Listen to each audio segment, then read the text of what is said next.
ഇടുക്കിയിൽ എന്ത് സംഭവിച്ചു? രാഗൻ ഇടുക്കിയിൽ ഇങ്ങനെ ഒരു ക്ലീൻ സ്വീപ്പ്. ഇപ്പോൾ ഈ കിറ്റൊക്കെ കൊടുത്താൽ വോട്ട് ചെയ്യണം, അല്ലെങ്കിൽ പെൻഷൻ കൊടുത്താൽ വോട്ട് ചെയ്യണം, ആ നിലയിലൊക്കെ ഉള്ള പ്രതികരണങ്ങൾ ഉണ്ടായിരുന്നല്ലോ. ജനത്തിന് അബദ്ധം പറ്റി എന്ന ധാരണയിൽ തന്നെയാണോ ഇടുക്കിയിലെ നേതൃത്വം ഇപ്പോഴും?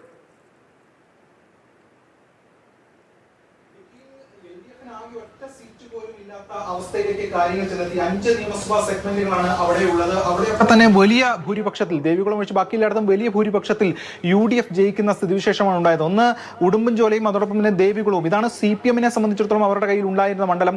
കഴിഞ്ഞ തെരഞ്ഞെടുപ്പിൽ 2021 നമുക്കറിയാം MM മണി വലിയ മൃഗീയ ഭൂരിപക്ഷത്തിന് ജയിച്ചു കയറിയ മണ്ഡലമാണ്. അവിടെ ഇപ്രാവശ്യം MM മണി ആയിരുന്നില്ല.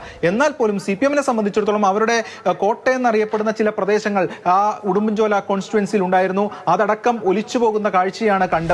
ഇതോടൊപ്പം തന്നെ ദേവികുളത്ത് CPM-നെ സംബന്ധിച്ചിടത്തോളം കഴിഞ്ഞ കുറെ നാളുകളായി ദേവികുളത്ത് ജയിച്ചു വരുന്ന മണ്ഡലമാണ് CPM. പക്ഷേ രാജ അടക്കം അവിടെ നിന്ന് ജയിച്ചു വന്നതാണ്, കഴിഞ്ഞ MLA ആയിരുന്നു. പക്ഷേ അവിടെ അടക്കം വലിയ തോതിലുള്ള തിരിച്ചടി നേരിടുന്നു. അതോടൊപ്പം തന്നെ മറ്റ് CPI അടക്കം മത്സരിച്ച പീരുമേട് ഉൾപ്പെടെയുള്ള സ്ഥലങ്ങളിൽ തിരിച്ചടി ഉണ്ടാവുകയാണ്.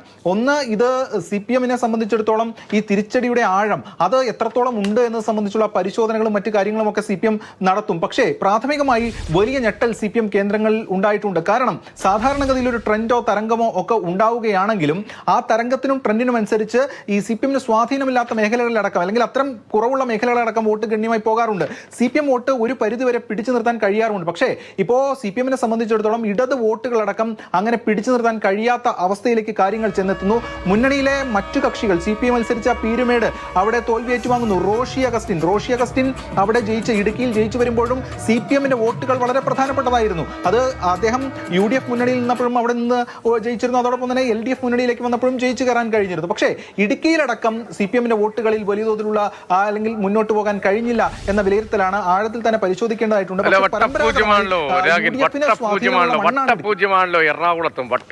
എറണാകുളത്ത് ക്ലീൻ സ്വീപ്പാണ്. അതായിരുന്നു പ്രതിപക്ഷ VD സതീശൻ ആഗ്രഹിച്ചത്, നേരത്തെ പറഞ്ഞത്.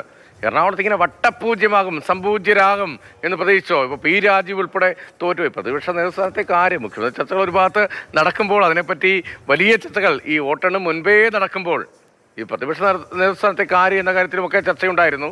അത് പക്ഷേ അത്ര പ്രകടമായിരുന്നില്ല. P. രാജീവ് വളരെ പ്രധാനപ്പെട്ട ഒരു അക്കാര്യത്തിൽ പരിഗണിക്കപ്പെടാവുന്ന നേതാവായിരുന്നു. രാജീവ് ഉൾപ്പെടെ തോറ്റുപോയി. വട്ടപൂജ്യമായി എറണാകുളത്ത് മാറിയ സാഹചര്യത്തെ എങ്ങനെ കാണുന്നുണ്ട്? ഒപ്പം ഈ 2020 അടക്കമുള്ള ഘടകങ്ങളൊക്കെ എങ്ങനെയാണ് ഇത്തവണ വന്നത്? രതീഷ്, സമാനതകളില്ലാത്ത സാഹചര്യമാണ് എറണാകുളത്ത് ഉണ്ടായത് എന്നാണ് CPM കേന്ദ്രങ്ങൾ പറയുന്നത്. ഇടുക്കിയിൽ 5 സീറ്റേ ഉള്ളുവെങ്കിൽ എറണാകുളത്ത് 14 സീറ്റുകളുണ്ട്. കഴിഞ്ഞ തവണ LDF 5 സീറ്റിൽ ജയിച്ചതാണ്. ആ 5 സീറ്റ് നിലനിർത്തുന്നതോടൊപ്പം തന്നെ തൃപ്പൂണിത്തുറ കൂടി അധികം പിടിക്കാം എന്നതായിരുന്നു CPM-നെ സംബന്ധിച്ചിടത്തോളം ഉള്ള ഒരു ലക്ഷ്യം. പക്ഷേ ആ ലക്ഷ്യം അപ്പാടെ പൊളിഞ്ഞു പോകുന്ന കാഴ്ചയാണ് കണ്ടത്. അതോടൊപ്പം CPM പ്രധാനമായും പറയുന്നു UDF-ന് സ്വാധീനമുള്ള മണ്ണാണ്, UDF-ന് മേൽക്കൈയുള്ള മണ്ണാണെങ്കിൽ പോലും ലോക്സഭാ തെരഞ്ഞെടുപ്പിലും തദ്ദേശ തെരഞ്ഞെടുപ്പിലും അതോടൊപ്പം തന്നെ നിയമസഭാ തെരഞ്ഞെടുപ്പിലും ഈ പാറ്റേണുകൾ വ്യത്യസ്തമാണെന്നും ആ പാറ്റേണുകൾ തങ്ങൾക്ക് അനുകൂലമാകും നിയമസഭാ തെരഞ്ഞെടുപ്പിലുമെന്നാണ് CPM പറഞ്ഞിരുന്നത്. അവിടെ പോലും കൊച്ചിയിൽ ടൈറ്റ് ഫൈറ്റ് നടന്നൊരു മണ്ഡലത്തിൽ പോലും 8000-ലധികം വോട്ടുകൾക്ക് മുഹമ്മദ് ഷിയാസ് ജയിച്ചു കയറുന്ന സ്ഥിതിയാണ് ഉണ്ടായിട്ടുള്ളത്. KJ മാക്സി കഴിഞ്ഞ 10 വർഷമായി വലിയ ജനകീയനായ ആ മണ്ണിൽ ഉണ്ടായിരുന്നതാണ്. മാത്രമല്ല സാമൂഹിക ഘടകങ്ങളെ അടക്കം, അല്ലെങ്കിൽ മതസാമുദായിക ഘടകങ്ങളെ അടക്കം ചേർത്ത് നിർത്തുന്നതിൽ വളരെ ശ്രദ്ധ പതിപ്പിച്ചിട്ടുള്ള വ്യക്തിയായിരുന്നു. പക്ഷേ അവിടെ വലിയ തോതിൽ UDF-നെ സംബന്ധിച്ചിടത്തോളം മുന്നോട്ട് വരാൻ കഴിഞ്ഞു. LDF-നെ തിരിച്ചടി നേരിട്ടു. വൈപ്പിൻ, CPM-നെ സംബന്ധിച്ചിടത്തോളം വലിയ പ്രതീക്ഷയുണ്ടായിരുന്ന മണ്ഡലമാണ് വൈപ്പിൻ. അവിടെ പള്ളിപ്പുറത്ത് CPM-ന്റെ സ്വാധീന മേഖലയാണ് ആ പഞ്ചായത്ത് എണ്ണിയപ്പോൾ അല്പം മെച്ചപ്പെട്ട് നിന്നിരുന്നു. പക്ഷേ അതിനുശേഷം പിന്നീട് കണ്ടത് പലയിടങ്ങളിലും അവരുടെ കോട്ടകൾ തകർന്നു പോകുന്നതാണ്. 15000-ഓളം വോട്ടിനാണ് ടോണി ചെമ്മണി അവിടെ നിന്ന് ജയിക്കുന്നത്. മറ്റൊന്ന് പ്രധാനപ്പെട്ടത് കളമശ്ശേരി P. രാജീവിന്റെ മണ്ഡലമാണ്, മന്ത്രിമണ്ഡലമാണ്.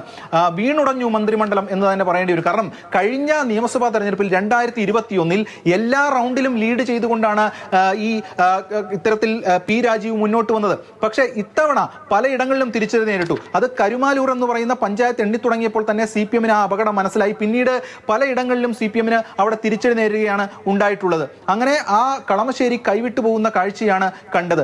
മറ്റൊന്ന് കുന്നത്തുനാടാണ്. രതീഷ് സൂചിപ്പിച്ചതുപോലെ 2020-യുടെ സാന്നിധ്യം അടക്കമുണ്ട്. ശക്തമായിട്ടുള്ള ത്രികോണ മത്സരം നടക്കുന്നൊരിടമാണ്. അങ്ങനെ ശക്തമായിട്ടുള്ള ത്രികോണ മത്സരം നടക്കുമ്പോൾ സാധാരണഗതിയിൽ ചെറിയ എഡ്ജിനാണ് ജയിച്ചു കയറാറ് കൂടുതലും ഏത് മുന്നണിയിൽപ്പെട്ട സ്ഥാനാർത്ഥികളാണെങ്കിലും. കഴിഞ്ഞ തവണ 2700-ഓളം വോട്ടിനാണ് ശ്രീനിജൻ ജയിച്ചു കയറിയത്. പക്ഷേ ഇപ്രാവശ്യം അവിടെ കണ്ട ഭൂരിപക്ഷം എന്ന് പറയുന്നത് 21,000-ഓളം വോട്ടിന് UDF ജയിച്ചു കയറുന്ന കാഴ്ചയാണ് കണ്ടത്.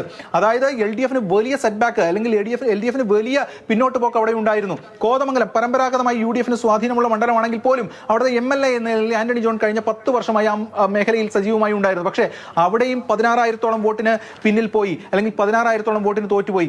ഇതാണ് കയ്യിലുണ്ടായിരുന്ന 5 മണ്ഡലങ്ങളുടെ കാര്യം. തൃപ്പൂണിത്തുറ വലിയ പ്രതീക്ഷ വെച്ചതാണ്. തൃപ്പൂണിത്തുറ CPM-ന്റെ കാര്യം എന്ന് പറയുന്നത് CPM മുന്നോട്ട് പറഞ്ഞത്, ഒന്ന്, ഈ 2020 പിടിക്കുന്ന വോട്ടുകൾ, 2020 ഒരു 22,000-ഓളം വോട്ടുകൾ പിടിച്ചാൽ തങ്ങൾ ജയിക്കും എന്നതായിരുന്നു CPM-ന്റെ ഏറ്റവും അവസാനത്തെ റീഡിംഗ്. പക്ഷേ 2020 പിടിച്ച വോട്ടെന്ന് പറയുന്നത് 30,000-അടുത്ത് വോട്ടാണ്, 29,000-ന് മുകളിൽ വോട്ടാണ്. അങ്ങനെ 29,000-ന് മുകളിൽ വോട്ട് 2020 പിടിച്ച ഘട്ടത്തിലും CPM 18,000-ഓളം വോട്ടിന് തൃപ്പൂണിത്തുറയിൽ തോറ്റുപോകുന്ന കാഴ്ചയാണ്. പൊളിറ്റിക്കലി ഏറ്റവും ശക്തമായിട്ടുള്ള മണ്ഡലങ്ങളിൽ ഒന്നാണ് തൃപ്പൂണിത്തുറ. LDF-ഉം UDF-ഉം തമ്മിൽ CPM-ന് സ്വാധീനമുള്ള മേഖലകളുണ്ട്. അവിടെ ഉദയംപേരൂരുണ്ട്, അതോടൊപ്പം തന്നെ തൃപ്പൂണിത്തുറ മുനിസിപ്പാലിറ്റി ഉണ്ട്, കോർപ്പറേഷൻ മേഖല പള്ളുരുത്തിയൊക്കെ ഉണ്ട്. അവിടെ തന്നെ പിടിച്ചു നിൽക്കാൻ കഴിഞ്ഞില്ല.